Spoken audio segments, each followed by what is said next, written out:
Bonjour à toutes et à tous, bienvenue dans le podcast Dans la tête d'un cycliste pour un épisode où nous allons évoquer la cohabitation entre les cyclistes, les piétons, les voitures et les automobilistes, bien évidemment. Je suis entouré de 3 intervenants qui sont avec moi, qui ont la gentillesse de se libérer pour échanger sur le sujet. Je suis avec Marie Molino. Bonjour. Bonjour, responsable des affaires publiques pour l'opérateur des trottinettes électriques Bolt. Bienvenue. Merci. Je suis également avec Émeric Cottard qui représente Mieux se déplacer à bicyclette. Bonjour. Bonjour Émeric. Et puis je suis avec Yannick Lamarque de la FFC, référent mobilité à vélo. Bonjour. Bonjour Arnaud. Bienvenue à tous les trois. Merci de vous être rendus disponibles pour évoquer, pour échanger autour de sujets passionnants. Je pense que c'est le mot. Il va y avoir beaucoup de passion autour de la table.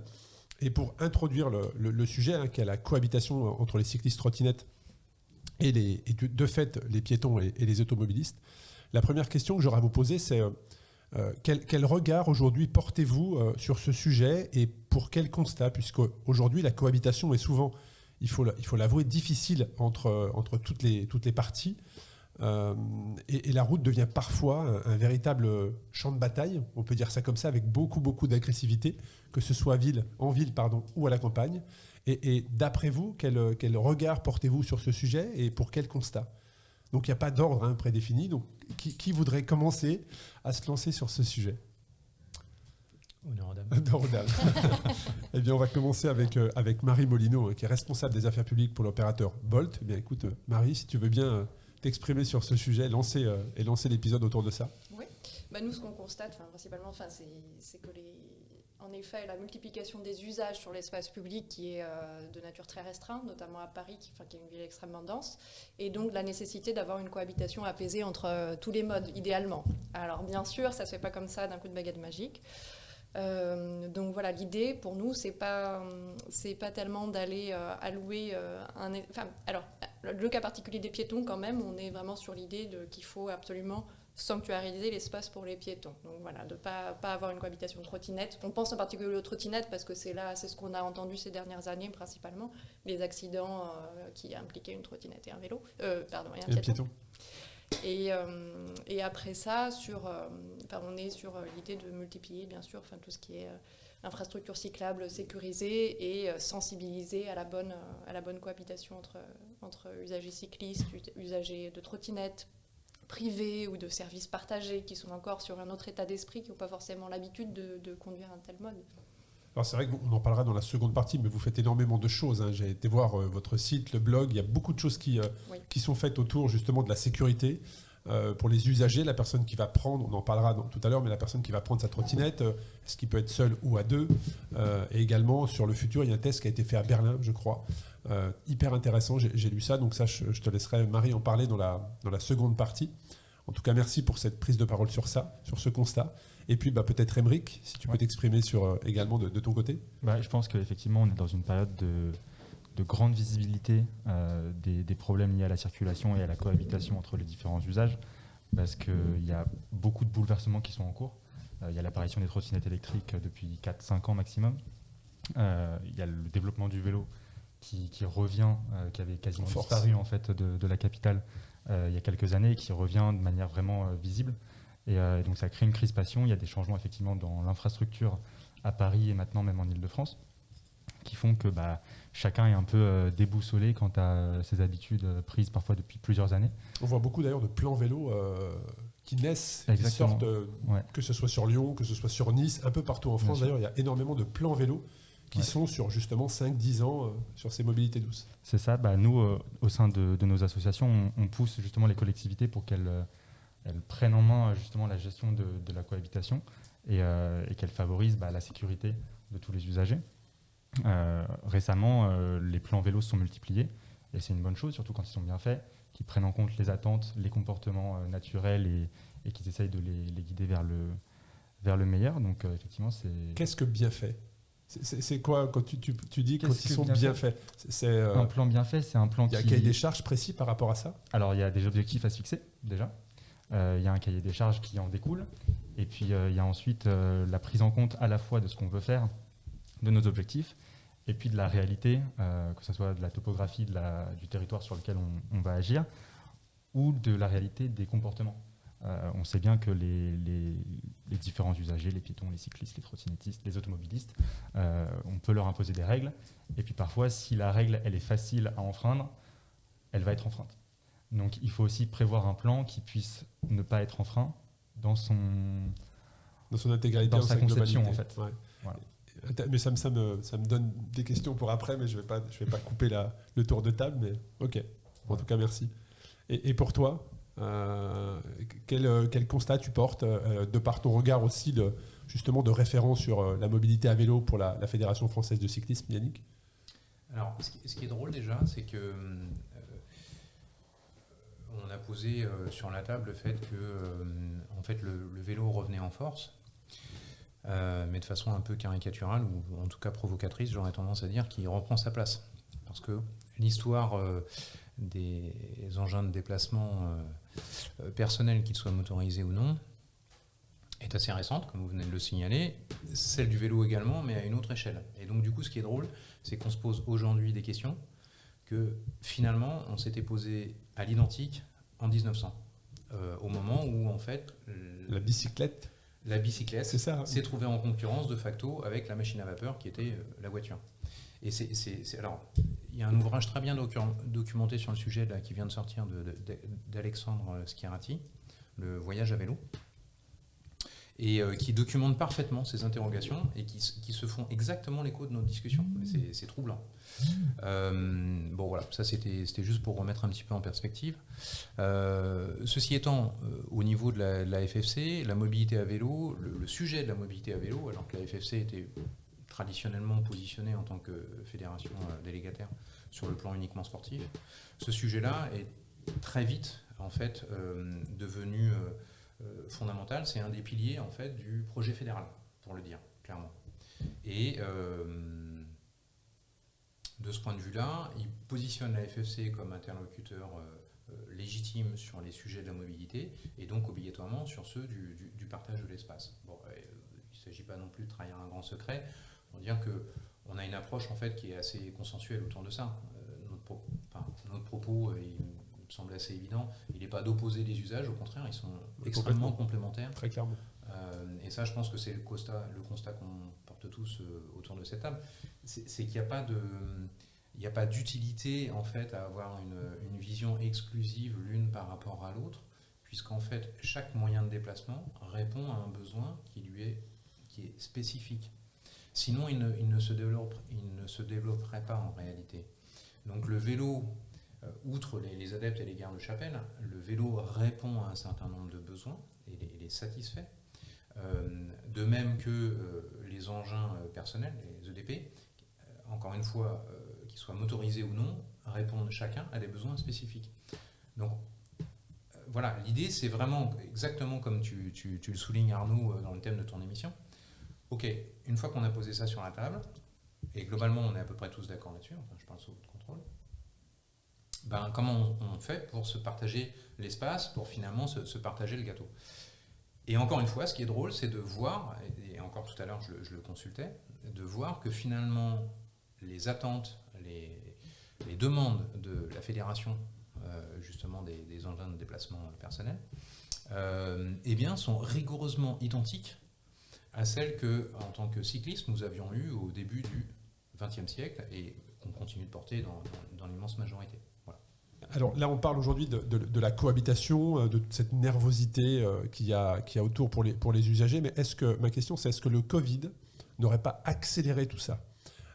Je pose la question puisque au moment où le coronavirus est arrivé, moi-même j'habitais à Saint-Mandé, au-dessus d'une avenue très passante, et j'ai vu une piste cyclable apparaître de chaque côté de couleur jaune, ce qui veut dire que c'était quelque chose au départ de provisoire, et je me suis toujours dit j'espère qu'elle ne disparaîtra pas, et j'espère que ça deviendra de la peinture blanche pour montrer que c'est vraiment ancré dans le paysage. Et puis on voyait ces voies de circulation qui avaient été mises à disposition pour les cyclistes notamment.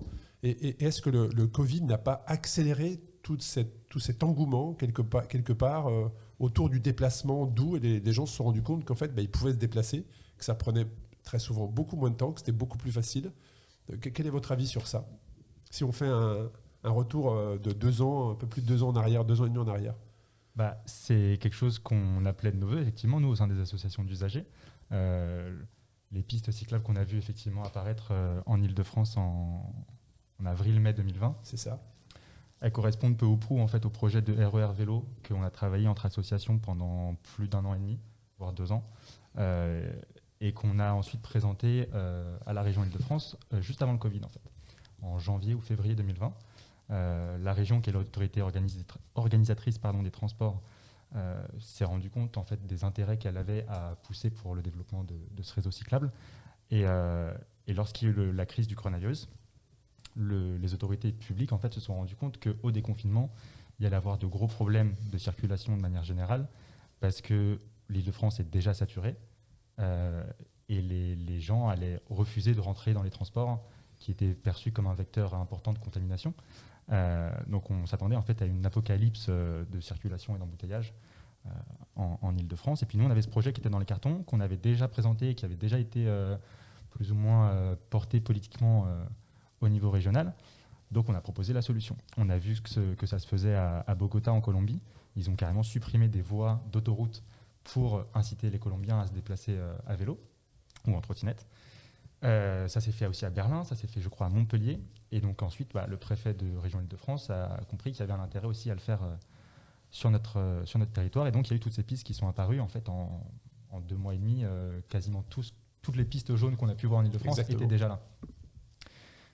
Et puis nous, effectivement, notre idée, c'était ensuite qu'elles soient pérennisées, qu'on se rende compte qu'elles ont un intérêt, que la différence qu'elles faisaient par rapport aux pistes qui existaient avant le coronavirus, c'est qu'elles étaient continues, c'est qu'elles empruntaient les grands axes où les gens ont l'habitude de se déplacer quand ils se déplacent en voiture, et donc en fait qu'elles étaient facilement identifiables, voilà, qu'on sache qu'on peut se déplacer à vélo sur un axe où a priori on se déplace en voiture. Ouais. Et là où c'est intéressant, c'est qu'on a vu aussi certains axes de pistes cyclables notamment, mais qui peuvent aussi être utiles pour les trottinettes, reprendre des numéros de lignes, un peu comme la ligne 1, la ligne 2, avec des codes couleurs. Et ça a été repris dans beaucoup de villes. Et je trouve ça très... c'est logique, c'est fluide, c'est beaucoup plus simple pour l'usager. En fait, l'idée, c'était quand on a pensé le réseau, donc avant le coronavirus, c'était que les Franciliens puissent avoir un objet facilement identifiable, intégré de réseau. Donc il y a eu cette accélération avec le Covid, et donc les décisions se sont appuyées sur tout le travail que vous aviez fait en amont. On a essayé en tout cas. Voilà, ce qui a permis de faciliter aussi ce mode de transport. Les associations parisiennes, MDB et Paris Ancel, on avait déjà porté le projet de Vélopolitain qui, pareil, reprenait en fait le code couleur du métro, les lignes du métro que tout le monde connaît en fait quand on habite à Paris, en Île-de-France. On le situe à peu près. Et il fallait porter ça au niveau régional. Donc on a littéralement repris le code couleur du RER. En fait, le RER VA, c'était en rouge entre l'Est et l'Ouest, entre Saint-Mandé, Vincennes et puis la Défense, etc. Maintenant que la région Île-de-France a repris en fait ce projet, elle l'a intégré à sa charte graphique en fait, des différents modes de transport. Elle a un petit peu changé les choses, mais ça va à nouveau devenir quelque chose de totalement intégré, et dans quelques années, on peut espérer que les Franciliens penseront à prendre le RER A, puis le RER V5. C'est génial, on va parler du futur tout à l'heure, c'est passionnant. Mais... Et pour l'utilisation de la trottinette, est-ce que le Covid, le Corona, était un accélérateur d'utilisation, de réglementation ? D'utilisation, oui. Après, il y a eu clairement un effet bénéfique de toutes ces coronapistes. C'est ça, exactement. J'allais l'utiliser, tu m'as volé le mot. C'était génial. C'est ça, exactement. Vraiment pour l'usager d'avoir des axes très structurants et complètement sécurisés, vraiment identifiés où les voitures ne vont pas. Ça répond totalement aux besoins de sécurité pour ces modes. Et c'est vrai, je te rejoins sur le côté structure. Moi, je suis cycliste, alors bien évidemment en ville. Je me déplace qu'en vélo, en cargo électrique pour mes enfants en ville, mais je fais aussi beaucoup de vélo à l'extérieur. Et les pistes cyclables, et après ça va m'amener justement vers toi Yannick pour cette partie-là, c'est que les pistes cyclables à l'extérieur des villes, on en trouve quelques fois, mais pourquoi elles ne sont jamais utilisées par le cycliste qui va s'entraîner ? Parce qu'elles ne sont pas entretenues.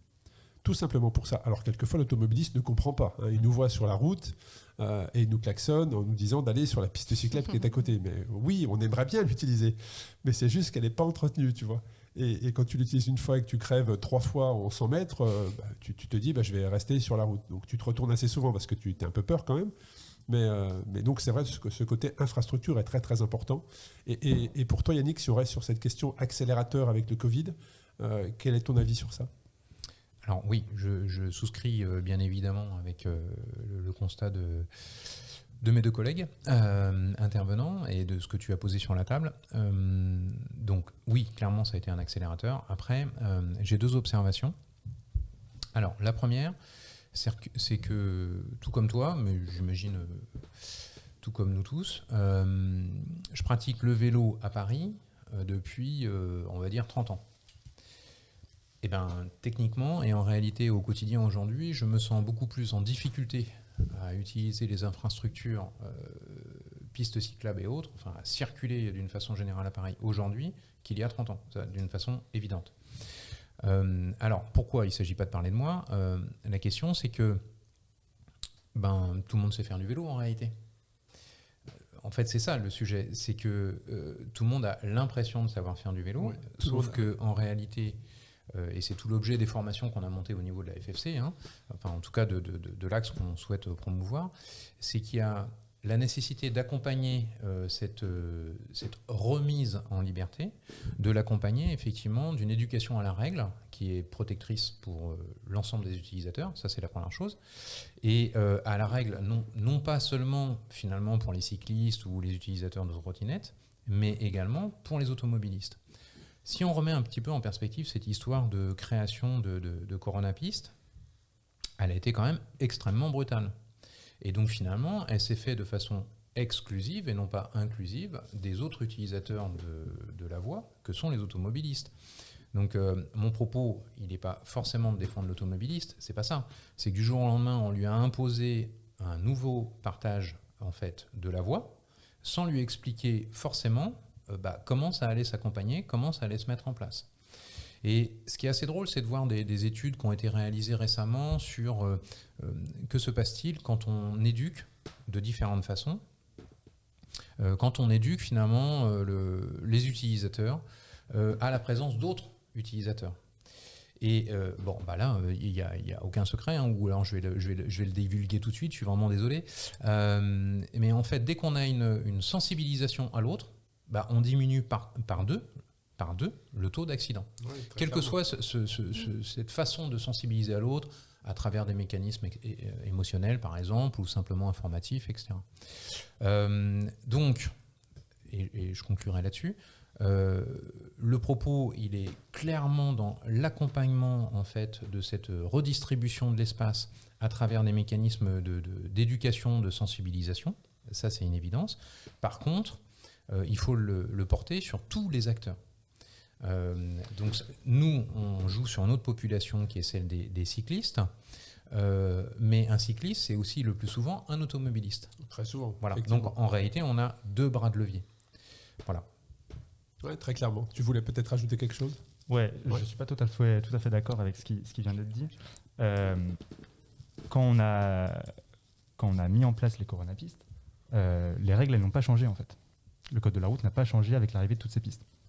Donc en fait, d'ailleurs, je crois que c'est sur votre site où il y a un code de la route pour les cyclistes, il me semble. Oui, tout à fait, bien sûr. Vu ça, il y a des rappels effectivement de sécurité et de législation, mais les règles de circulation, qu'elles soient pour les cyclistes ou pour les automobilistes, n'ont pas changé.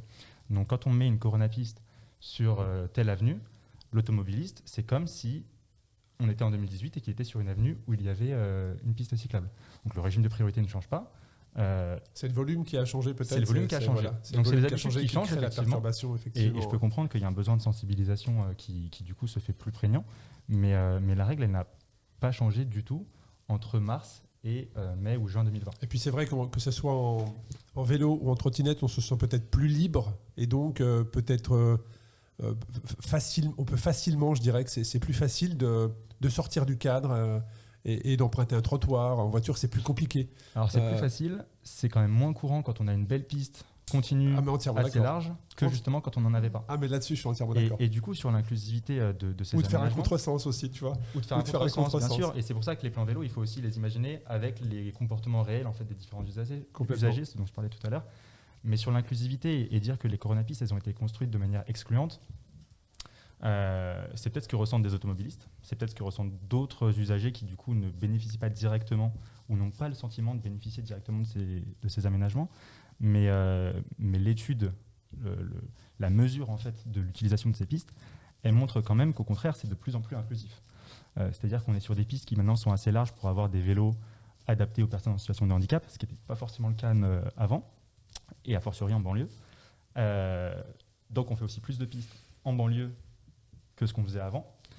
Un des marqueurs qui a été vraiment mesuré de manière assez claire, c'est qu'on est passé à Paris et en Ile-de-France de 41% de cyclistes femmes à 46%. Donc on a vraiment rééquilibré l'usage entre les deux genres, ce qui me semble être extrêmement inclusif comme politique. Donc là, c'est vrai qu'on est directement rentré dans la phase 2, je dirais, de notre échange. C'est qu'est-ce qui est fait aujourd'hui. C'est vrai que tu as introduit le sujet Aymeric.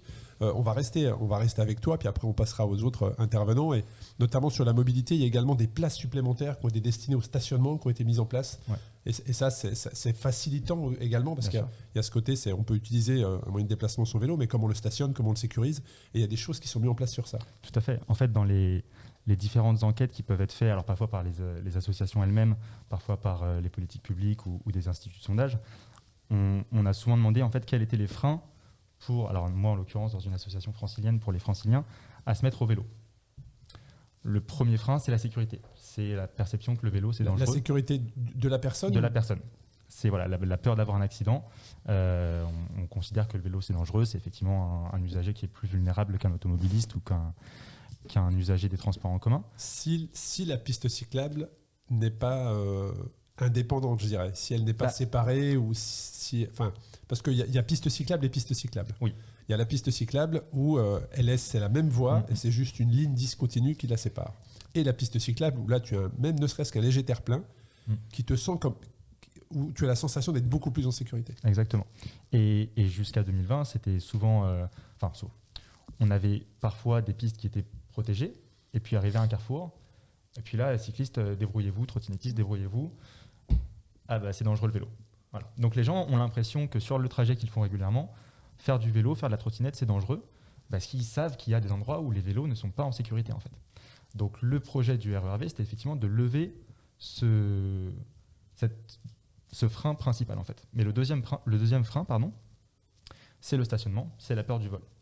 Et on se rend compte aujourd'hui qu'il y a un très importante. Et oui, qui est très importante. Et puis maintenant, on a des vélos électriques qui se développent, qui ont un coût qui est beaucoup plus élevé forcément.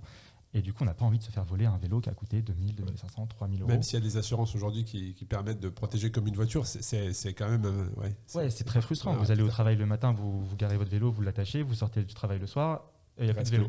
Et vous dites, mais comment je vais faire pour rentrer ? J'ai pris le vélo pour plus être dans les bouchons ou dans les transports saturés. Et en fait, si, je vais y être quand même ce soir. Donc c'est quelque chose qui freine les gens. Et donc effectivement, il y a besoin de développer le stationnement.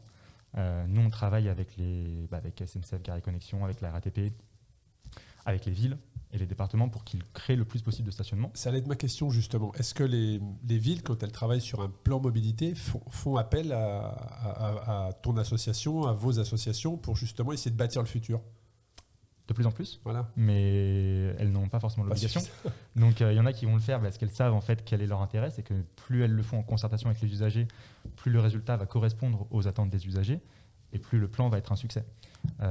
D'autres pensent parfois pouvoir s'en passer.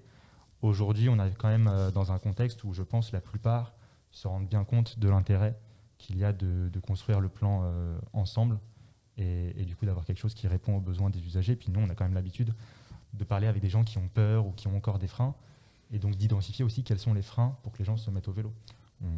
Je pense tous, on aimerait qu'il y ait plus de gens qui se déplacent à vélo et en trottinette, et du coup, plus le plan est réussi, plus l'objectif est atteint rapidement, facilement. Voilà. Vas-y. Oui, juste une réaction. Alors, première chose, c'est pas parce qu'on pose une piste cyclable en plein milieu de la route qu'elle est respectée par tout le monde. Tu me rejoindras là-dessus. Bien sûr. Bon. Et c'est en réalité ça qui s'est passé au moment de la mise en place des coronapistes. En tout cas, c'était ça le sens de mon propos. Ceci étant... Ce que tu veux dire, c'est que c'était un manque d'éducation peut-être au départ, et les gens ont vu une piste cyclable, se sont dit génial, je peux l'utiliser, mais sans vraiment connaître aussi ou chercher à comprendre s'il y avait un code de la route pour les cyclistes, est-ce qu'il y avait des codes particuliers, et que ces automobilistes en fait, dont on parlait qui sont des cyclistes, ceux qui font des infractions en voiture, on les retrouve également sur un vélo, tu vois. Oui, tout à fait. Mais c'est ça au fond. Alors après, par contre, là où je te rejoins complètement, Et encore une fois, le très humble utilisateur que je suis de toutes ces infrastructures le constate aussi, c'est qu'aujourd'hui, c'est beaucoup moins dangereux et beaucoup plus facile de prendre un contresens cycliste, ce qu'on appelle un contresens cycliste, qu'il y a 10 ans. Il y a 10 ans, on devait se mettre en travers de la route pour pouvoir s'imposer. Aujourd'hui, c'est beaucoup plus accepté. Ça ne veut pas dire qu'il n'y a pas encore des conflits d'usage, mais clairement, il y a un niveau de prise en compte de la réalité cycliste, et plus largement, de tous les modes de déplacement alternatifs en fait, à la voiture, qui est en pleine expansion. Donc là, je te rejoins complètement. Parce que c'est grâce à ça. Dans certaines rues, c'est identifié. C'est-à-dire que dans certaines rues, tu as au sol le marquage, comme quoi le cycliste ou la trottinette peut passer en sens opposé. Et donc, ça a participé, je pense, à cette compréhension de la part de l'automobiliste.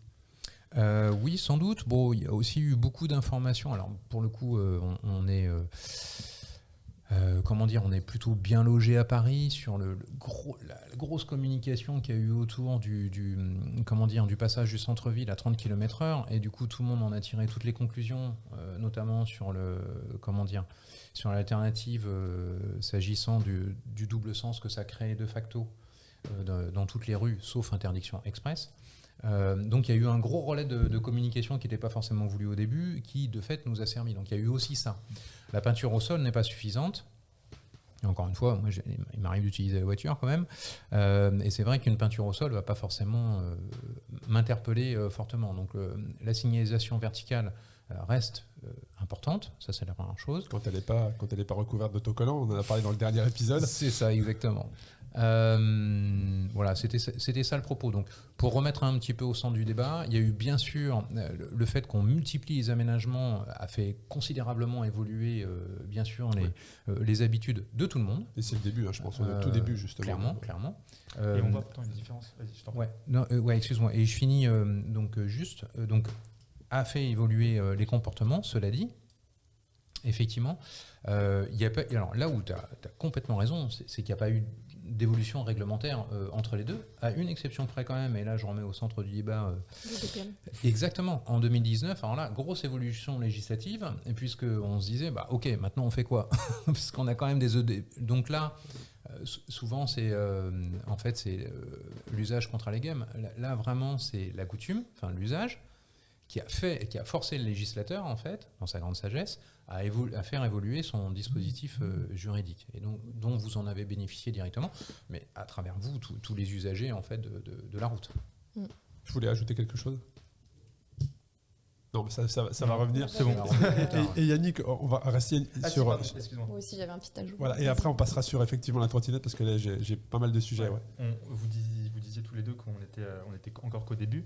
Et pourtant, on voit aussi une différence entre Paris et, je pense, les communes en Ile-de-France, où le double sens cyclable, en fait, il s'est maintenant intégré, je pense, à la circulation parisienne.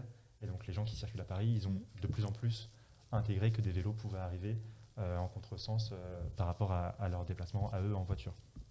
En Ile-de-France, et moi j'habite aussi dans le Val-de-Marne, je constate que ce n'est pas encore bien intégré par tout le monde, que ce soit concrètement lorsqu'on se déplace en voiture et que du coup on a un cycliste qui déboule et puis on se dit mais merde, qu'est-ce qui se passe, mais aussi même dans les discussions, en fait, les gens ne comprennent pas forcément encore l'intérêt qu'il peut y avoir à se déplacer en contresens de la circulation motorisée. Donc ça met du temps à être accepté. C'est parce que en Ile-de-France, je pense Sceaux et Paris l'ont fait il y a longtemps. On a bien vu, les résultats étaient positifs. Donc là, on a des changements qui sont de plus en plus intégrés et acceptés. Et voilà, petit à petit, ça va, je pense, gagner de l'intérêt partout, en fait, et de l'acceptabilité partout. Ouais, là où je te rejoins, c'est effectivement cette difficulté de comprendre l'intérêt du contresens cycliste. Et pour passer une grande partie de mon temps à la FFC à former les éducateurs pros sur ce sujet-là, au sujet de la réglementation, etc., et intervenir dans les entreprises, c'est vrai qu'y compris les cyclistes me disent mais en fait je vois pas l'intérêt.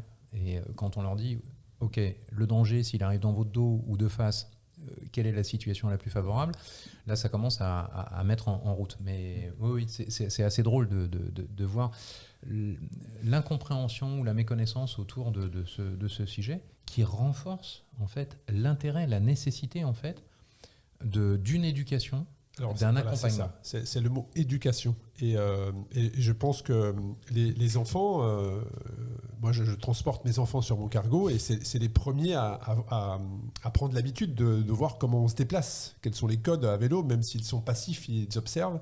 Est-ce que les usagers de demain, que ce soit, on appelle les trotteurs, je crois, c'est ça en trottinette, les trotteurs ou cyclistes, voire même les piétons, c'est intéressant aussi qu'ils comprennent comment ça fonctionne, est-ce que l'éducation ne serait pas peut-être un des premiers points à mettre en place dès tout petit pour comprendre dans quel environnement les enfants d'aujourd'hui vont évoluer plus tard? Tout à fait d'accord. Enfin, oui, en fait, j'allais rebondir justement sur ce point-là de l'éducation, parce qu'on parlait de signalisation au sol, verticale, tout ça. Il y a eu pas mal d'enquêtes, notamment par la ville de Paris, qui montraient que finalement, il y avait, je ne sais plus, je crois que c'était peut-être bien 50% de la signalisation qui n'était pas vue en circulation par alors je crois que c'était les automobilistes pour le coup.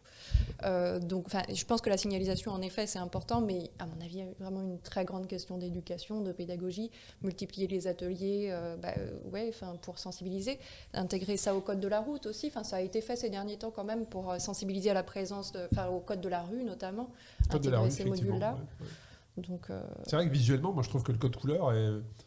Après, je suis visuel. Je suis plutôt visuel et je trouve que le code couleur est plutôt pratique et permet de se déplacer. Tu vois, on parlait tout à l'heure de lignes, comme les lignes de métro, de RER, avec des codes couleurs. Mais quand tu es sur une piste cyclable et que tu arrives à une intersection, si tu as juste une flèche qui reprend le code couleur, ça serait beaucoup plus fluide. Mais c'est vrai qu'au milieu de tout ça... il y a le piéton qui doit aussi se repérer et c'est souvent conflictuel parce qu'on est sur des modes doux qui font très peu de bruit et qui se déplacent rapidement. Voilà, qui peuvent et aller vite aussi. Il y a aussi, et ça, en tant que cycliste, on le sait depuis des années, quand on se déplace en ville, le piéton n'a pas conscience de la vitesse à laquelle on arrive. Et s'il est habitué à avoir un cycliste vélo-taffeur, on va dire ça comme ça, qui va se déplacer peut-être à 20-25 km/h, il n'a pas la même notion que le cycliste qui, lui, sort de son entraînement, part ou revient, qui va rouler peut-être à 35-40 et la vitesse n'est pas la même. Donc le piéton est sur le passage piéton, s'apprête à traverser, regarde, il voit, il aperçoit un cycliste, il pense qu'il a le temps de traverser, mais à 40 à l'heure, ça provoque parfois des accidents. Donc il y a tout ce côté aussi que le piéton prenne conscience de l'environnement dans lequel il est. Mais on va rester sur la trottinette parce que je sais que chez Bolt, vous faites beaucoup de choses. J'ai été voir votre site, j'ai été voir votre blog en préparant cet épisode. Il y a beaucoup de choses qui sont faites, surtout sur des études aujourd'hui pour se projeter sur le futur. Est-ce que, Marie, tu peux nous parler de ça? Je me permets de te tutoyer. Oui. Ouais, tu as vu dans la conversation, on est venu sur le tutoiement. Sur les études, oui, on a fait pas mal d'études sur les usages dans des villes comme Paris, Lille, Lyon, Strasbourg, Nancy et Bordeaux, il me semble, pour voir un petit peu comment l'usage de la trottinette qui s'est démocratisé quand même assez récemment, autant personnel que partagé, où on en était en fait, quelle proportion ça représentait d'utilisateurs.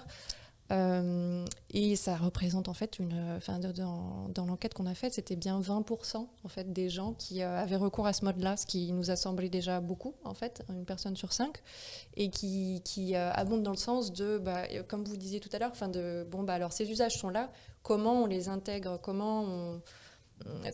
l'idée n'est peut-être pas d'être dans l'interdiction, mais plus de se dire ils sont là, ils répondent à un besoin, qui s'intègrent dans le paysage, qui s'intègrent et sans dire que ça va être la solution miracle à tous les déplacements, que ça va remplacer tous les trajets en voiture.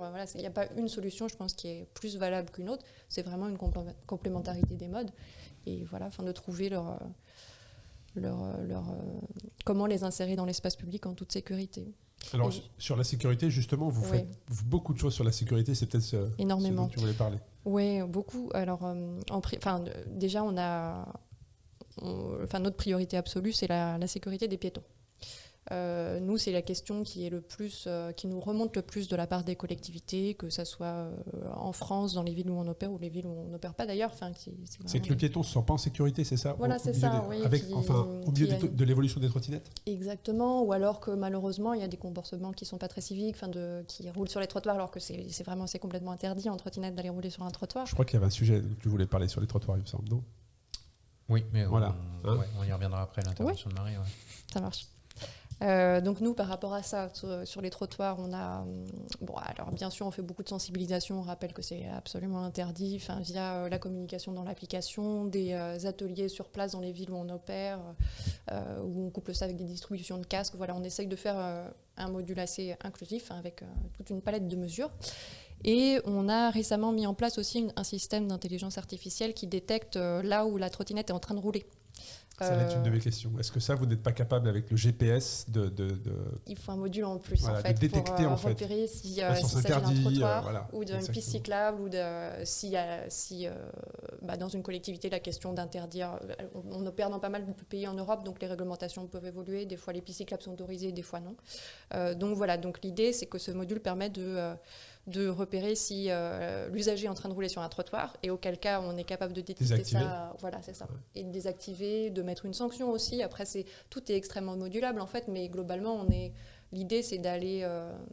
on a fait toutes ces étapes de sensibilisation, et l'idée c'est d'aller de plus en plus quand même dans quelque chose de ferme, une réponse ferme pour éviter les accidents, quoi. Et il y a aussi ce que j'ai lu sur l'état d'ébriété de la personne. Oui, on a notre test en fait, qui est activé dans les grandes villes où on opère, Oslo, Berlin, Lisbonne, Madrid, etc. Tu peux nous expliquer le principe ? Oui, comment ça fonctionne ? En fait, chaque vendredi et chaque samedi soir et toute la nuit, l'usager qui voudra débloquer une trottinette pour l'utiliser devra passer un petit test de réflexe. Et s'il réussit ce test de rapidité, on va lui dire très bien. Donc c'est quoi ? Il scanne le QR code, je crois. C'est ça ? Il y a une histoire de scan de QR code dans un temps imparti ? Oui, après on teste ses réflexes, il doit appuyer sur des casques qui apparaissent assez rapidement. C'est assez ludique en fait. Hein. Et si jamais la personne dépasse le temps imparti, il n'a pas accès en fait, c'est ça ? Voilà, c'est ça. Il ne peut pas débloquer la trottinette, et c'est accompagné d'un petit message qui lui explique pourquoi. Dans les villes où on opère aussi un service de VTC, on va accompagner ça d'une réduction sur l'usage d'un VTC pour qu'il rentre chez lui en toute sécurité. Parce que vous faites aussi également ce genre de... Et on fait aussi du vélo d'ailleurs, vélo électrique. Exactement. Et autopartage. Et alors c'est vrai que vous faites ça que les vendredis, samedis. Habitant au centre-ville à Lyon, je pense que vous devriez le faire tous les jours, parce que je peux te dire que je vois des choses quelquefois.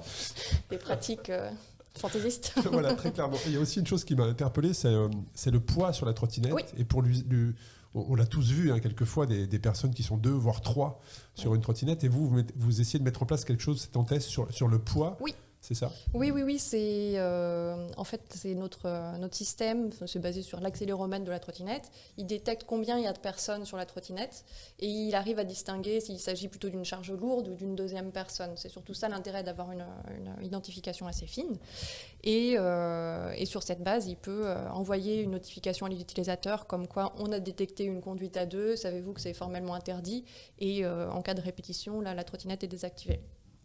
C'est très intéressant. Moi, je m'interroge toujours quand je vois les personnes sur ces trottinettes qui vont plutôt vite, je crois, dans une position debout, sans casque. Et c'est une question que je vais également poser sur le port du casque. On a fait un épisode avec JP Ferreira sur la capsule dans l'atelier, sur la sécurité à vélo. Et le port du casque est obligatoire à vélo uniquement pour les enfants de moins de 12 ans. Pour moi, ça devrait être obligatoire pour tous les usagers à cyclistes. Qu'en est-il de la trottinette ? Est-ce qu'il y a une réglementation par rapport à ça ? Il n'y a pas de réglementation. Nous, notre service est ouvert à partir de 18 ans. Et il n'y a absolument pas d'obligation de casque. Alors, par contre, nous, notre positionnement, c'est clairement de multiplier les messages pour dire porter un casque. Oui, parce qu'un choc à la tête, je crois, au-delà de 30 km/h peut être très dangereux. Donc voilà, on a des petites animations dans les villes où on opère, où on distribue des casques. On permet aussi à un usager d'aller commander en ligne son casque, et pour un prix symbolique de 1 ou 2 euros, et on lui livre à domicile. Voilà, on multiplie les actions comme ça. On n'est pas tellement pour les casques intégrés sur les trottinettes que d'autres opérateurs peuvent mettre en place, parce que ce qu'on observe en pratique, c'est qu'ils sont souvent pas portés en fait. Alors les usagers nous ont remonté que c'était une question de propreté. Voilà, c'est ça. Ou alors que les casques étaient détériorés, qu'ils n'avaient pas trop envie de les mettre du coup. Non, mais c'est intéressant. Il y a des choses peut-être à... Tu voulais nous parler des trottoirs. Je sais que l'utilisation des trottoirs, on l'avait évoqué ensemble en préparant cet épisode. Oui, en fait, alors là, parce que quand on parle de cohabitation, Yannick, c'est vrai que quand on parle de cohabitation, ça se passe principalement soit sur un passage piéton, soit sur le trottoir. C'est aujourd'hui le lieu qui va faire que la cohabitation aujourd'hui fait que parfois elle est tendue. C'est sur ces points-là. Ouais. Alors, encore une fois, si on repose les enjeux du débat, bon, le piéton est l'usager qui doit être le plus protégé, puisqu'en réalité, le plus en difficulté. Et on peut même mettre une gradation finalement dans cette protection en fonction de l'âge. J'en parle sereinement parce que je suis sans doute le plus âgé ici. Donc, voilà. Donc, on observe un effet de ciseau entre, d'une part, les utilisateurs de ces nouvelles formes de mobilité qui sont en réalité jeunes, voire très jeunes. Ils sont très sensibles en fait à l'intermodalité qui est offerte par ces nouvelles mobilités. Et en même temps, effectivement, ceux qui sont le plus piétons et qui doivent être le plus protégés, c'est-à-dire en réalité les personnes âgées. Donc il y a un effet de ciseau qui tient d'une part à l'augmentation de l'utilisation des EDPM par les plus jeunes et en même temps des piétons qui sont... On est quand même sur une population vieillissante, en tout cas sur Paris c'est une évidence. Et qui du coup doivent être très protégés et qui eux en fait ont, ce que tu soulignais tout à l'heure sur l'effet de vitesse, ont beaucoup de mal en fait à appréhender en fait la vitesse de déplacement de l'engin, qu'il s'agisse d'un cycliste d'ailleurs ou d'un EDPM. Là où tout se cristallise, c'est exactement ce que tu disais, c'est qu'on a, malgré l'interdiction formelle d'utilisation sur le trottoir, on a quand même des espaces dédiés à la pratique, donc des pistes cyclables sur les trottoirs. Ça existe. Ça. Complètement. Et on en prend tous les jours, voilà, c'est clair. Et là, pour le coup, c'est vrai que à la fois les utilisateurs et les piétons se sentent tous en danger dans cet espace-là. Il y a un rare consensus qu'il faut relever quand même. Non, mais c'est clair. On est tous d'accord. Ouais. Donc, il faut quand même le souligner. Il y a quand même des points de consensus. D'ailleurs, juste une petite parenthèse. On parle de vitesse. Est-ce qu'il y a une limite? Quelle est la limite des trottinettes que vous mettez à disposition?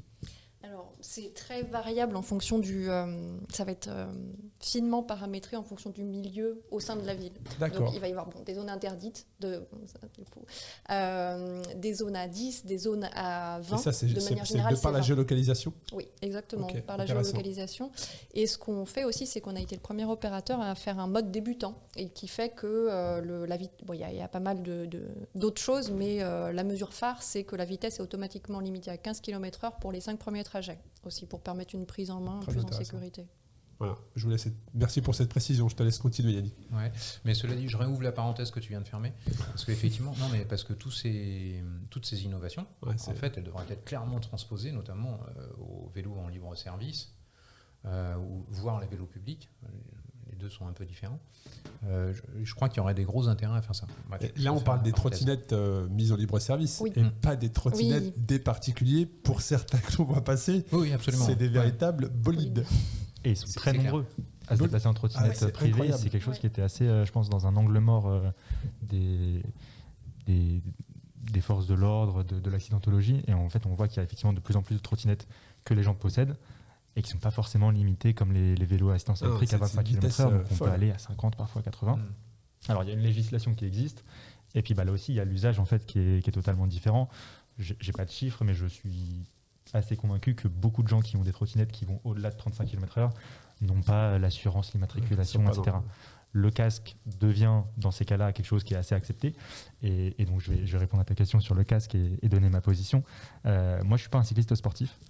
Je me déplace entre 18 et 25 km/h. Je n'ai pas de casque. Si j'avais un casque, il y a 5 ans, je me déplaçais en moto. J'avais un casque, mais il y avait une raison. Parce que là, j'allais à 90, 100 km/h. Voilà. Je peux comprendre. Donc, j'avais un casque et je l'avais accepté. Quand je me suis mis au vélo, j'allais pas m'encombrer d'un casque. Je peux comprendre. Et aujourd'hui, on a le casque qui est devenu obligatoire pour les enfants de moins de 12 ans. Oui. Ça fait 3 ans ou 4 ans maintenant que c'est en vigueur et on constate qu'il y a une chute de la pratique du vélo chez les enfants. Donc ensuite, il faut peser le pour et le contre et puis se dire, est-ce qu'on veut que les enfants qui fassent du vélo soient casqués ou est-ce qu'on veut que les enfants fassent du vélo? Il faut trouver la ligne Il faut trouver le bon équilibre. Et effectivement, quand je parle de casque, je ne dis pas que tu peux être seul responsable de ta chute, mais quand on se déplace entre des piétons, les voitures, les trottinettes, d'autres cyclistes, tu peux être percuté. C'est comme au ski en fait. C'est comme au ski, tu vois. C'est comme au ski. C'est pour ça que le casque, pour moi, c'est ma position, mais à compter du moment où tu prends un vélo, devrait être obligatoire, non pas parce que toi tu peux chuter et te faire mal, après c'est ta responsabilité effectivement, mais c'est si on te percute, ça te protège quand même. Alors, en réalité, c'est à la fois très, très clivant et très partisan comme sujet. Bon, ceci étant, les études qui ont été menées notamment en Australie, c'est assez intéressant parce qu'il y a un moment donné, ils ont dit « Ah bon, ok, on rend le casque obligatoire. » Mais comme tout bon anglo-saxon qui se respecte, on mène une étude parallèle. Bon, ok, donc on note le taux d'accidentologie. Et puis, l'année d'après, on supprime en fait l'obligation du port et on s'aperçoit qu'il y a zéro impact, ni dans un sens ni dans l'autre. Donc, en fait, les impacts sur l'accidentologie, le taux d'accidentologie, etc., ne sont pas concluants pour ou contre. Bon. Par contre, il y a une donnée qui est imparable, c'est qu'en cas d'accident mettant en cause la tête, dans 80% des cas, la gravité de l'accident est diminuée par le port du casque. Voilà. Ça, pour le coup... Ça ne va pas empêcher l'accident, effectivement. Ouais, c'est ça. Mais par contre, donc, le choc à la tête... La prévalence de l'accident ne va pas ni augmenter ni diminuer, en tout cas, si on en croit les exemples étrangers. Par contre, en cas d'accident, et là c'est vrai qu'on parle de moto, etc., parce que en cas d'accident, moi aussi j'ai mon permis moto, j'ai roulé 10 ans en moto, voire un peu plus même, mais du coup, prendre une pelle à 130 km/h, c'est pas le casque qui va te protéger. Bon. En fait, la vitesse est certainement un facteur aggravant, mais tu peux tomber à 10 km/h et souffrir d'un grave traumatisme crânien. Donc le sujet, c'est pas ça. C'est quand ma tête porte en fait et subit une partie du choc, quelles sont les conséquences qui sont liées à ça. Et en fait, l'information, elle doit être assurée autour de ça. Alors, s'agissant du port du casque, effectivement, moi, j'ai 3 filles. Donc, j'en ai pas une qui porte le casque, mais pour des bonnes raisons, on va dire. Ah, mais papa, tu te rends pas compte, comment je fais pour ma queue de cheval, etc. Ça me rappelle la discussion de ce matin. Bon, moi, j'ai évacué le problème. Les auditeurs peuvent pas l'entendre, mais ceux qui verront, oui. Alors, je te rejoins là-dessus. C'est-à-dire que effectivement, ce sont d'autres sujets qui sont pas liés à la sécurité, qui vont faire adhérer plus ou moins au casque, ou l'inverse. Voilà. En tout cas, la position de la FFC, excuse-moi là-dessus, je suis corporate quand même, la position de la FFC là-dessus est très tranchée, casque obligatoire, et dans toutes nos formations qu'on assure en entreprise et en école, etc., c'est port du casque obligatoire. Voilà. Okay. En tant qu'éducateur professionnel, tu es soumis à une obligation de moyens, donc tu ne peut pas te permettre le fait de dispenser de ce moyen. Et du coup, la position de la FUB, elle est différente pour le coup, et celle de MDB qui fait partie de la FUB également. Le casque, effectivement, protège dans certaines situations, et du coup, on n'a pas vocation à l'interdire ou à le déconseiller. En revanche, on ne peut pas le rendre obligatoire pour justement favoriser la pratique. Il y a aussi quelque chose qu'il faut prendre en compte, c'est qu'un casque de moto et qu'un casque de vélo ne protègent pas pareil. Non. Ils ne sont pas conçus pour les mêmes usages. Je ne connais pas le détail de la norme du casque vélo, mais il me semble qu'en fait, il protège si on tombe latéralement sur le trottoir. Là, on va être totalement protégé. Par contre, si on roule même à 15 km/h ou si on se fait percuter et qu'on passe sous un camion, c'est pas ça qui va nous sauver, en fait. Donc nous, effectivement, on plaide plus pour des aménagements qui font que lorsqu'il y a une erreur d'un conducteur, d'un cycliste, d'un piéton, peu importe, cette erreur ne prête pas à conséquences lourdes, par en fait le design de la voie publique. Effectivement, moi, si demain je me mettais à faire du cyclisme sur route, à rouler à 35-40 km/h, je pense que je mettrais un casque aussi. Non, mais ça fait partie de l'équipement du sportif. Je vais faire du foot, je mets des crampons. Je vais faire du vélo de course, je mets éventuellement du lycra et puis un casque. Par contre, je vais faire mes courses. Bon. Non, c'est intéressant d'avoir cet échange. Ouais. C'est intéressant. Et sur les trottinettes, est-ce que vous envoyez peut-être des préconisations pour vos utilisateurs via newsletter? Parce que sur l'Île-de-France, sur Paris, je crois qu'il y a 15 000 trottinettes. D'ailleurs, je ne sais pas si on a un nombre à donner. En libre-service, des 3 opérateurs présents. Nous, on n'y est pas, mais oui. Ok, d'accord. Et donc, ça veut dire que vous avez quand même de la sécurité, vous dispensez de la sécurité auprès de vos utilisateurs? Bien sûr, tout le temps. Enfin, on communique, comme vous disiez, les newsletters, les notifications push sur l'application, d'une présence de nos équipes sur le terrain également. Les équipes qui sont en charge d'assurer la bonne répartition de la flotte sur les différentes stations, de s'assurer qu'il n'y aura pas d'abandon de trottinettes en dehors également. C'est par tous ces moyens-là. Et je pense qu'on est tous d'accord autour de la table pour dire les solutions, en tout cas en grande partie, viennent de l'infrastructure. Hein. C'est ce qui est mis à disposition. Et si on parle justement de demain, du futur, après avoir fait tous ces constats et échangé autour de la sécurité et de la position de chacun, c'est comment vous imaginez le futur idéal, je dirais, autour de la cohabitation entre toutes ces parties, que ce soit les piétons, les cyclistes, les trotteurs, les automobilistes. Ça ressemblerait à quoi? Pour moi, c'est le moins de cohabitation possible. C'est-à-dire que chacun séparées. a sa place Ouais. sur la chaussée ou sur le trottoir, les piétons sur le trottoir, les cyclistes sur des pistes cyclables, les automobilistes sur des voies de circulation motorisées avec les motards, éventuellement avec les bus. Tout ça séparé, tout ça... Bien séparés, que lorsqu'il y a une intersection, on ne se dise pas, parce que c'était le cas en fait il y a 20 ans, on se disait on ne sait pas faire une piste cyclable qui fait le tour du carrefour. Bon bah on ne fait pas. La piste s'arrête et on voit, J'ai vu ça. à Créteil, enfin partout en fait. Moi j'habite pas loin de Créteil, voilà, mais partout. Sur les ponts aussi. On La arrive piste sur un cyclable pont, ne et sait puis pas piste. passer le pont. La Il piste y a un cyclable carrefour, il y a un s'arrête. rond-point, il n'y a pas de piste. Et du coup, ça, c'est en train de changer, c'est une bonne chose, ça va prendre du temps, mais plus ça ira vite, moins on aura de cyclistes ou de trotteurs en fait sur les trottoirs. Donc plus les piétons seront en sécurité vis-à-vis en tout cas de ces usages. Chacun son espace. Et puis nous, pour être aussi en sécurité vis-à-vis des automobilistes, il faut que l'automobiliste, quand il tourne à droite ou il tourne à gauche et qu'il traverse une piste cyclable, il ait conscience qu'ils sont en train de traverser une piste cyclable. Parfois, c'est pas vraiment le cas. Donc parfois, c'est la piste cyclable elle est colorée en rouge, en ocre, en vert, je sais pas. Bah, peut-être que ça vaut le coup de continuer en fait le marquage de peinture pour qu'on puisse voir effectivement que là, on est en train de traverser une piste cyclable et que du coup, il y a d'autres usagers qui vont arriver. Pour revenir sur ce que tu disais, effectivement, je pense que les conflits entre les piétons et les cyclistes ou les trotteurs, ils sont aussi marqués par le fait qu'on a du mal à estimer leur vitesse. Il y a d'autres paramètres. Alors, on a parlé des cyclistes sportifs ou des cyclistes qui vont un peu moins vite. Il y a aussi le développement du VAE. Quand on se déplaçait avec un vélo mécanique et qu'on n'était pas un sportif, on se déplaçait à 15-16 km/h. Maintenant, avec un VAE, sans être sportif, on se met à 3, je crois, on est à 25 km/h, Ouais, 26-27. C'est pas encore effectivement. Ça va vite. En ville, ça va vite. Ça va très vite. Et du coup, il y a aussi un souci à ce niveau-là. Et pour nous, parmi les conseils de comportement qu'on peut donner, on a quand même pas mal de gens qui viennent nous contacter en nous disant bah voilà, je voudrais me mettre au vélo. Est-ce que ça, c'est un bon vélo? Alors, bon, on n'est pas non plus un conseiller Décathlon, mais qu'est-ce qu'il faut? Quel casque je prends? Quel éclairage je prends? Il y a quelque chose qui est assez important, c'est l'éclairage, justement. Et La c'est le fait. sécurité, c'est un élément de sécurité. Ouais, l'éclairage. c'est très important. Et puis, c'est de ne pas avoir quelque chose qui va être contre-productif. On a des éclairages clignotants à l'avant parfois. Le cycliste qui prend ça, il a l'impression que du coup, il est bien plus visible. En fait, il est impossible de mesurer sa vitesse quand Exactement. on est un autre usager. Alors ça, c'est intéressant ce que tu dis. Moi, on parle de la pratique, mais je suis aussi organisateur d'épreuves sportives et la sécurité est un élément très très important pour Bien nous. Et bien effectivement, on préconise notamment à l'arrière 2 éclairages, un clignotant, un fixe qui permet de signaler la présence, mais aussi d'évaluer la distance. Ouais. Ça, c'est très important. Parce que c'est légal qu'il soit clignotant à l'arrière, par contre, c'est interdit à l'avant. Et quand on n'a que ça, non seulement on est hors la loi, mais en plus, on met en difficulté les autres usagers. Alors ça va être le cas pour les cyclistes qui arrivent en face et pour les piétons.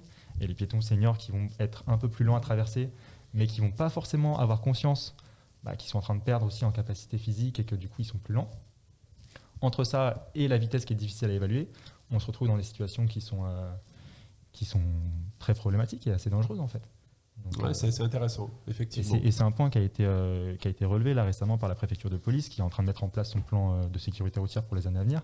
C'est que vraiment les piétons âgés sont vraiment particulièrement vulnérables au risque, que ce soit avec les automobilistes, avec les cyclistes ou n'importe quel autre usager. Mais parce que voilà, il y a un effet de tenaille, c'est que les vitesses augmentent chez nous, leur capacité diminue et on a toujours du mal à accepter quand nos capacités diminue. Donc pour toi, Aymeric, le futur, c'est des espaces séparés pour chacune j'allais dire des pratiques, en tout cas du mode d'utilisation. C'est des espaces séparés tant que c'est possible. Et je pense qu'on ne se rend pas compte à quel point c'est souvent possible quand même. Et quand c'est pas possible, c'est limiter en fait l'utilisation par les usagers les plus dangereux. Très intéressant. Dans une rue piétonne, dans un marché, est-ce qu'on fait passer des bus et des camions? Peut-être pas. Bon, et pour toi, Marie? Je pense que ma vision serait un petit peu différente, mais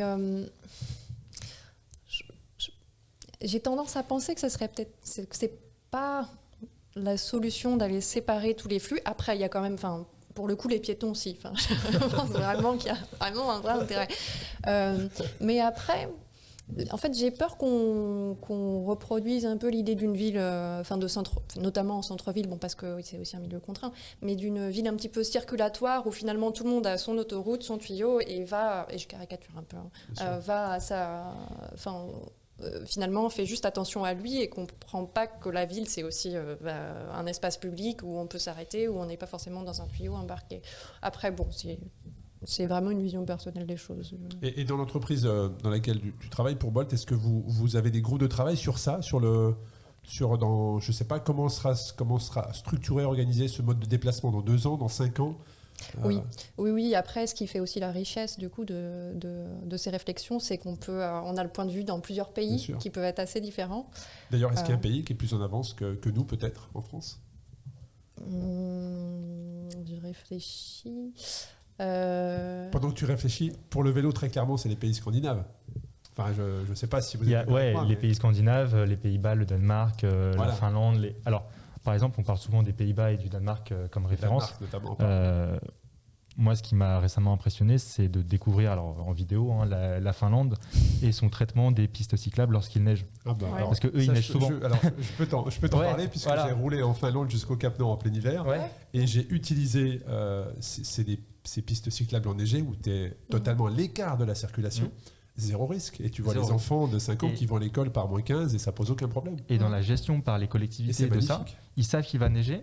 Ils priorisent le déneigement des pistes cyclables pour que les gens n'aient pas envie de se remettre en voiture et qu'ensuite ça redevienne une habitude. Parce qu'en fait, l'utilisation des modes de transport, c'est beaucoup de l'habitude. Quand on achète une voiture, ensuite on sert de sa voiture. Quand on a sa carte Navigo, on va tout le temps prendre les transports en commun et ainsi de suite. Donc quand il neige, il déneige en priorité. Parfois, il déneige plusieurs fois par jour la même piste pour assurer en fait qu'on puisse se déplacer à vélo et qu'il n'y ait pas de risque en fait qui ensuite freine les gens dans l'utilisation du vélo. Donc c'est le cas en Finlande. Là, on a eu un petit épisode neigeux à Paris, très léger. Mais si ça venait à revenir et que ça mettait effectivement en difficulté les gens, c'est quelque chose qu'il faut prendre en compte, même ne serait-ce que aussi le déblaiement des feuilles mortes, etc. Il y a l'infrastructure, mais il y a aussi, je dirais, et tout a été conçu autour du vélo, c'est-à-dire que même pour aller prendre le métro, alors des fois on peut se dire, on prend pas le métro avec son vélo, et ben, au Danemark, si justement les bus, tout est fait en disant, voilà, si je veux me déplacer avec mon vélo, c'est possible en fait. Et je pense que c'est ça qui est intéressant. Ascenseur à vélo aussi, je pense à Helsinki notamment, ou le wagon à vélo. Après, la fréquentation du métro n'est pas du tout la même que le RER. Mais oui, c'est... Nous, on ne pousse pas trop pour mettre ces vélos dans le métro ou même dans les RER. D'ailleurs, on ne comprend pas. Enfin, moi, ça m'est arrivé d'être dans le métro et de voir quelqu'un venir avec son vélo. Tu comprends pas en fait. Alors, sauf aux heures de pointe. Ouais, voilà. Et en fait, à vélo, il fait bon. Enfin... quand tu dois faire Melun-Paris, oui, ça se comprend. Ça peut se comprendre. Ça se comprend. Mais du coup, c'est pour ça qu'il faut aussi développer le stationnement en gare pour que les gens puissent garer leur vélo à Melun et être tranquille d'esprit quand ils reviennent le soir. Exactement. Tu as retrouvé ce dont tu voulais... Oui, non, c'était juste pour rebondir sur la pratique du vélo en temps de neige, en Finlande notamment. C'est quelque chose qu'ils ont vraiment beaucoup développé aussi récemment, où ils veulent avoir du cyclisme toute l'année, en fait, dans les villes. Et une des villes, je sais peut-être que vous en avez entendu parler, qui a le plus de part modal vélo en hiver, c'est quasiment sur le cercle polaire. C'est Oulu. Et donc voilà, je pense que c'est vraiment après, c'est pas du tout la même taille de ville que Paris par exemple, mais c'est des exemples que je trouve très, très inspirants pour le coup. Après sur la trottinette, ça serait pas la Finlande pour le coup. Je trouve que ce qui est plutôt bien fait, c'est à Lisbonne, ce que j'observe à Lisbonne, où il y a une forte pratique de trottinette, notamment en libre service. Il y a plusieurs opérateurs, dont Bolt justement. Et à la fois, il y a un fort usage, mais c'est aussi très organisé et très respecté. Il y a des stationnements très identifiés qui sont respectés. C'est organisé. Et ça aide aussi au déplacement parce que la ville est très vallonnée. Et à la compréhension, oui. Et à l'acceptation, je pense, par tous les usagers du domaine public. Et pour toi, Yannick, le futur, demain, la cohabitation, quelle image tu pourrais donner? Comment tu l'imagines? Alors, je vais commencer. Si on refait cet épisode dans 3 ans, dans 5 ans, est-ce qu'on a les mêmes conversations ou est-ce qu'on est sur d'autres Je vais commencer par être très provocateur et pour le coup un peu exclusif ou clivant, on va dire. Je tiens quand même à souligner que le vélo, c'est une modalité mobilité, de déplacement qui relèvent de la catégorie des déplacements actifs, comme la marche. Donc du coup, avec un impact santé à court, moyen, long terme. Voilà. Et ça me paraît essentiel parce que pour le coup, c'est un vrai point de différenciation avec les EDPM. Et donc, bon, vous comprenez que je suis plutôt ardent défenseur de cet aspect-là. Donc ça, c'est un premier point que je souhaite mettre en évidence. Alors ensuite, entre la version séparation nette et totale et puis pas de séparation, faut déjà séparer les sujets. Là, on a une approche qui est très urbaine finalement. Et oui, complètement. Voilà. Donc, mais tous ces modes de déplacement, alors c'est peut-être plus vrai pour le vélo, qui pour le coup autorise des plus grandes longueurs de déplacement. Oui, c'est vrai que c'est vraiment très, très urbain. C'est là où il y a ces conflits entre toutes les parties, je dirais, tous les utilisateurs. C'est vrai que dès que tu sors des villes, le conflit va être quasiment uniquement entre le cycliste et l'automobiliste. Parce que dès que tu vas sortir avec le piéton. Ouais. Tu vas sortir des villes, parfois, mais beaucoup moins effectivement qu'en zone urbaine. On retrouve ces problématiques. Donc du coup, c'est vraiment très urbain. Donc là, je rejoins le fait que c'est utile de marquer des différences de façon nette sur la chaussée. Accompagné ou pas, ça peut rester à discuter, effectivement, de séparation qui empêche de rentrer, par exemple, si on parle d'une piste cyclable, de rentrer, sortir, etc. Bon, ça reste à discuter parce que je ne suis pas forcément sûr de partager un point de vue très clivant là-dessus. Par contre, tout ça amène en fait à s'interroger sur la notion de trottoir finalement, ou alors une autre façon de le dire, c'est quoi une voie de circulation, c'est quoi un trottoir? Alors, on imagine tous que c'est un trottoir, voilà, un espace où on marche, qui a une déclivité, enfin une séparation de texture, ou voire même de hauteur, voilà, de hauteur, etc. Avec la voie de circulation. Mais c'est pas forcément ça en réalité. Il y a des espaces de transition très doux qui sont de plus en plus développés pour assurer justement les zones de transition où tous les modes de déplacement se regroupent. Alors là, c'est paroxystique, hein. Et pour autant, il me semble pas qu'il y ait davantage d'accidentologie dans ces zones où tout le monde se regroupe, plutôt que dans les zones où... Donc en réalité, le sujet, et on revient à l'esprit du législateur initial, le sujet, il est plutôt raisonnement en termes de vitesse de déplacement possible, non pas autorisé, mais possible. Hein. Donc c'est quoi la différence entre les deux? Si je mets deux chicanes au milieu d'une nationale, il n'y a plus personne qui va rouler à 80 km/h, on est d'accord. Donc, et ça, c'est vraiment des axes de développement en termes d'infrastructure routière, de repenser en fait l'urbanisation, l'urbanisme de la ville et plus particulièrement des voies de circulation, de telle façon à casser les vitesses tout en maintenant une cohérence de déplacement au profit de chacun des utilisateurs. Il y a un intérêt à avoir des voitures ou des véhicules de déplacement qui permettent de porter des charges lourdes, etc., ou sur des longues distances. Il y a un intérêt pour ça. Il y a un intérêt, effectivement, à se déplacer en vélo dans les cœurs de ville, etc., pour apaiser tout le monde. Voilà. Est-ce qu'on va voir des dos d'âne apparaître sur les pistes cyclables pour casser la vitesse? Parle pas de malheur. Hein. C'est déjà arrivé. Hein. Mais c'est alors oui. Oui, non, mais je te rejoins parfaitement dans ce sens-là. Hein. Ça peut permettre de limiter la vitesse, de freiner, et puis d'être un peu plus attentif. Le mode de déplacement, la façon dont a été conçue la piste cyclable à Paris Sud, le long du tramway, tu me rejoindras peut-être, à l'époque était catastrophique. Enfin, c'était impossible de dépasser pour le coup les 10 km/h. Tu montais, tu descendais, tu devais t'arrêter tous les 200 mètres. À droite, à gauche. Oui. Mais un truc de dingue. Bon. Donc en fait, si on essaye de se projeter un petit peu là-dedans, c'est vraiment repenser en fait l'espace déjà, c'est quoi une voie, le redéfinir, le poser sur la table, que ce soit pour le coup, et c'est ça le point sur lequel je voulais venir. Et c'est peut-être pour ça qu'on ne s'est pas très bien compris au début. Ce que j'appelle de mes voeux, c'est que ce soit un projet de société. Ce ne soit pas le projet d'une fraction de la population qui est cycliste ou d'une fraction de la population qui est piéton, etc. C'est pas ça le sujet. Il faut absolument que ce soit un projet de société. Et c'est pour ça que quand on a mis des coronapistes, on les a imposés à une partie de la société. On n'a pas demandé l'avis. Alors effectivement, le corps réglementaire était strictement identique. Pour autant, encore une fois, on n'est pas forcément sur un mécanisme d'acceptation. Donc le sujet est beaucoup plus vaste que ça. Mais encore une fois, il est de dire, OK, quelle est notre vision partagée des choses? Parce que un automobiliste n'est pas fondamentalement un tueur de cyclistes ou un tueur de DPM, d'utilisateurs de DPM, on est d'accord, de trotteurs. C'est pas du tout ça le sujet. Donc, en réalité, on doit inclure dans la réflexion tout le monde et de telle façon à développer une vision qui soit vraiment partagée et non pas imposée par l'un sur l'autre. Quand on regarde, encore une fois, je reviens sur l'histoire de la séparation entre la bicyclette et donc à l'époque c'était l'hippomobile, je crois que c'est comme ça qu'on appelait ça. En réalité, il y a eu une prise de pouvoir de la voiture parce que c'était conçu comme un engin de déplacement moderne et qui était en fait accaparé par les élites. Donc là, je parle vraiment d'une expérience franco-française. Donc récupéré par les élites. 10 ans avant, les élites, elles s'étaient positionnées sur le vélo parce que c'était ultra moderne. Mais entre les deux, en fait, il y a eu un changement de comportement. Et à partir du moment où les élites se sont saisies de la voiture, effectivement, c'est elles qui avaient accès à la fois au mode de fonctionnement et aux décisions politiques et qui ont emporté la décision de construire massivement un réseau routier. Ouais. Voilà. Intéressant. Tu voulais réagir, Émeric ? Ouais, sur les coronapistes, encore une fois, dire que les gens n'ont pas été consultés, je pense que c'est une vision qui est assez partielle, parce qu'en réalité, si les coronapistes ont été proposés, ça a repris. C'est parce qu'on s'est rendu compte que les Français ne pouvaient pas ou ne voulaient pas se mettre au vélo pour un problème auquel les coronapistes en fait répondent.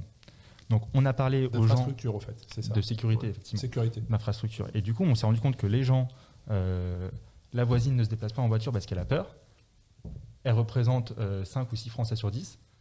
Peut-être que si on propose une solution qui permette de la mettre en sécurité, le comportement va changer. Et une fois que les coronapistes ont été installées, elles ont été évaluées. Certaines coronapistes vont être ou sont déjà pérennisées, d'autres ont disparu. Si elles ne font pas la preuve de leur efficacité, ou que des collectivités y sont opposées pour des raisons politiques, il y a des coronapistes qui ont disparu. Il y a une coronapiste dans le Val d'Oise qui a été installée par le département. Au bout de 2 semaines, le maire a dit non, c'est pas possible. La coronapiste a disparu. Père d'Argenteuil. Argenteuil, exactement. C'est le cas aussi dans le Val-de-Marne, dans Maison les Yvelines. Alfort, oui. À Maison-Alfort, il n'y en a pas eu du tout. Si, il y en a eu une de Maison Alfort à Créteil, sur la 18.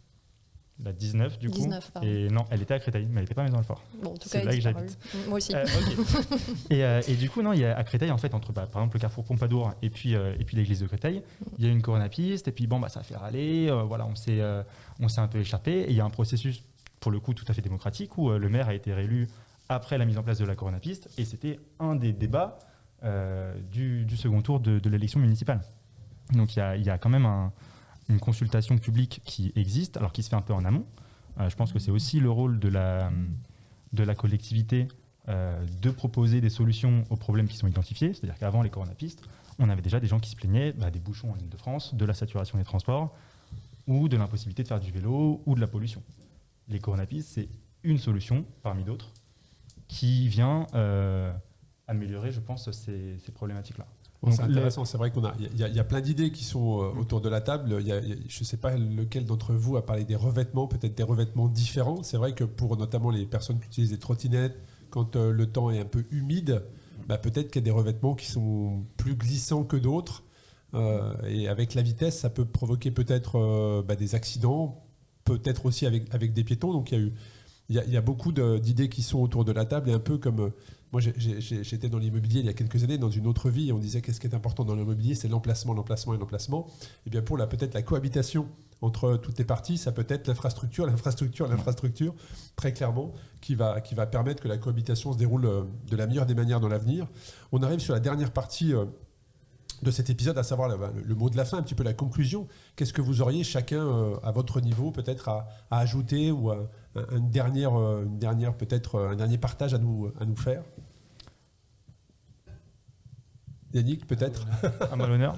On a beaucoup parlé de sécurité aujourd'hui, oui. La cohabitation sous l'angle vu, la cohabitation, ça peut être quelque chose de dangereux, effectivement, et il y a des choses à faire pour améliorer la sécurité de tous. C'est un aspect qui me semble très important, effectivement, parce qu'aujourd'hui, l'attention, je pense, médiatique se cristallise sur les conflits et les dangers qui peuvent résulter de la cohabitation. Il y a aussi la question de confort. la question de comment est-ce que la ville ou le village ou le bourg est agréable. Des pistes de gonflables, un peu plus au bord de la route notamment, pour permettre aux usagers d'avoir oui, accès à la mais pas mécanique. que. Et tu parlais tout à l'heure de trottoirs qui n'ont pas forcément une forme qui est assez identifiée. Dans les aires piétonnes, par exemple, il n'y a pas de trottoir. Et pourtant, il y a beaucoup de piétons. Il y a relativement pas mal de cyclistes selon les aires piétonnes en question. En fait, ce qui compte, c'est qu'il y a beaucoup moins de voitures et qu'elles vont vraiment pas vite. Et du coup, les aires piétonnes, c'est quand même des endroits où les commerces fleurissent, où la vie est agréable, on y va pour se balader, on y va pour laisser ses enfants jouer. Parce que, en fait, on a rendu ça possible. Et alors, dans cette configuration particulière, on a une cohabitation qui est totale. On a le camion de livraison qui est juste à côté de la porte d'entrée de l'immeuble. Et pourtant, on a quelque chose qui est, je pense, enviable pour y vivre ou pour y passer. Intéressant. Merci, Brick. J'en prie. Yannick ? Alors, en ce qui me concerne, ça va permettre également de répondre à une question que tu as posée mais qui est restée ouverte. C'était sur l'aspect éducation. À la Fédé, on est vraiment attaché à ça. Alors, tout simplement parce que c'est dans notre ADN. Le jour où tu fais émerger plusieurs champions du monde, c'est que tu as formé des milliers et des milliers de cyclistes en amont, qui sont passés ensuite par les filières de détection, etc. Donc, du coup, l'éducation, on sait faire. Et c'est ça qui, en fait, a fait qu'on s'est impliqué massivement dès 2018 dans le plan vélo.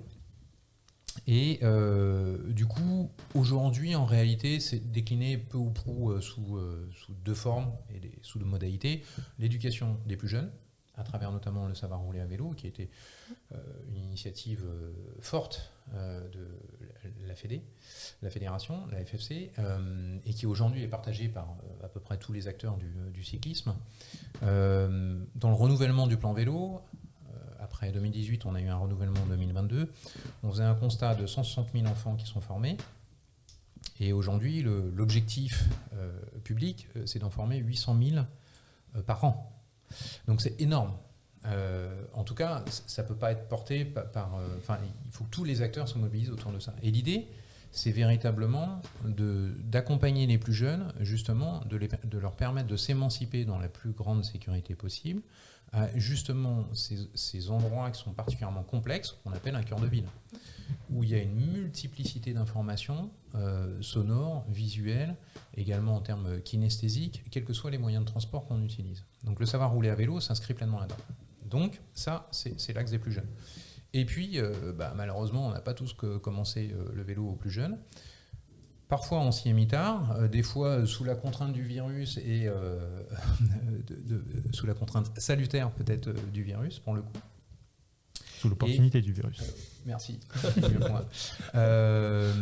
Et en réalité, donc, on se retrouve face à des gens qui souhaitent effectivement s'y mettre, mais ne savent pas trop comment faire. Et puis surtout, se sentent profondément en insécurité. Et donc là, pour le coup, il y a un gros boulot aussi à faire sur l'éducation, l'accompagnement. Non pas des plus âgés, mais des néo-pratiquants quelque part. Exactement. Et donc, ça, c'est le deuxième axe de la mobilité à vélo vu par la FFC. Et ce qui est drôle, et ça donnera un point d'écho à ce que tu disais tout à l'heure, c'est qu'en fait, on a fait un constat tout bête. Un jour, à la Fédé, on a dit OK, on intervient en savoir rouler à vélo, dans les écoles, etc., auprès des collectivités. Mais au fond, dans nos clubs, où ce sont des athlètes, en fait, nos jeunes, ils font que ça. Ils en sont où sur l'autonomie pour se déplacer de chez eux à l'école ? Bon, le constat n'était pas forcément brillantissime. Donc du coup, on a mis en place ça dans tous nos clubs. On a dit, on va peut-être commencer par nous-mêmes. Et voilà, c'est pas parce qu'on est particulièrement à l'aise et ayant intervenu justement dans certaines écoles de Seine-Saint-Denis, c'est pas parce qu'on est particulièrement à l'aise sur un vélo que pour autant on est en autonomie dans un milieu complexe tel que la ville. Voilà. Et du coup, il y a de gros efforts à faire. L'excellence individuelle ou l'habileté individuelle ne permettant pas forcément de remplir tous les critères de sécurité pour soi-même et pour les autres. Voilà. Bon, très intéressant également. On a commencé, c'est vrai, cet épisode avec Marie. On va le terminer avec Marie. Donc, le mot de la fin pour toi, Marie, ça serait quoi ? C'est dans la lignée de ce qu'a dit Yannick, hein. Enfin, le partage de l'espace public en ville, que c'est une question assez spécifique, que ça demande beaucoup d'éducation, une réflexion spécifique sur les infrastructures. Et puis aussi, ce que j'aimerais ajouter, c'est sur la complémentarité de tous ces modes alternatifs à l'usage individuel de la voiture. Je pense qu'il y a vraiment un effet vertueux à jouer sur leur synergie, qui visibilisent des usages alternatifs dans l'espace public, plutôt que l'utilisation individuelle d'une voiture. Et voilà que c'est au bénéfice de tous, pour faire une ville à vivre. Bon, un grand merci en tout cas à tous les trois pour le temps que vous nous avez consacré, pour les Merci idées qui se sont partagées autour de la table. Et puis à tous les auditeurs fidèles et nouveaux, je vous donne rendez-vous vendredi prochain pour un nouvel épisode dans la tête d'un cycliste qui portera sur Parole de coach. Merci beaucoup. Merci à vous. Merci Arnaud.